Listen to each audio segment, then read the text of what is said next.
सुनवाई में जो हमने सप्लीमेंट्री एफिडेविट फाइल किया था उसके संबंध में आईओ से रिपोर्ट मांगा गया है। आंसर वगैरह का जो भी एंटीसिपेटरी बेल था सबको एक्सटेंड कर दिया है। उनका लाइसेंस सिर्फ यूपी तक ही है।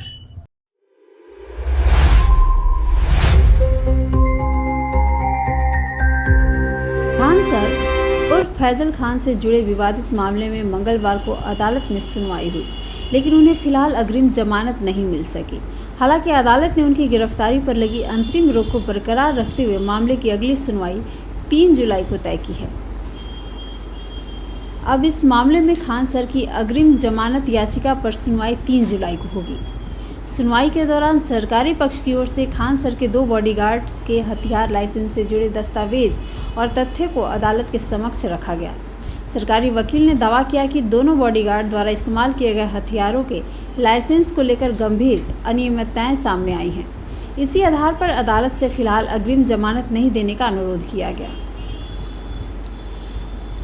सरकारी पक्ष के अनुसार मामले में शामिल 2 बॉडीगार्ड्स में से एक का आर्म्स लाइसेंस केवल अपने राज्य तक सीमित है, जबकि दूसरे के पास ऑल इंडिया लाइसेंस था। हालांकि आरोप है कि बिहार में हथियार के वैध उपयोग के लिए जरूरी औपचारिकताएं पूरी नहीं की गई थी। इसके अलावा संबंधित लाइसेंस का नवीनीकरण अप्रैल में समाप्त हो चुका था और समय पर उसका नवीनीकरण भी नहीं कराया गया था।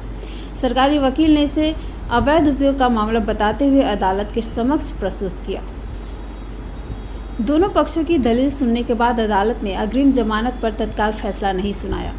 कोर्ट ने मामले की अगली सुनवाई 3 जुलाई निर्धारित करते हुए तब तक खान सर की गिरफ्तारी पर लगी अंतरिम रोक को जारी रखा, यानी फिलहाल उन्हें गिरफ्तारी से राहत बनी रहेगी, लेकिन अग्रिम जमानत पर अंतिम फैसला अगली सुनवाई में होगा।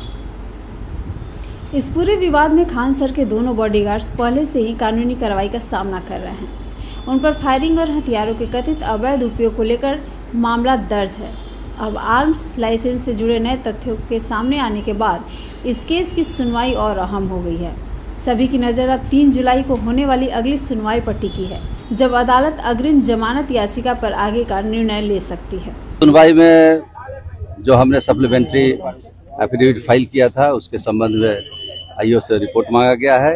आईओ ने पीपी साहब ने लास्ट ओकेजन पर प्लेस किया था ऑनरेबल कोर्ट के समक्ष कि प्रदीप कुमार जो है उनका लाइसेंस सिर्फ यूपी तक ही है।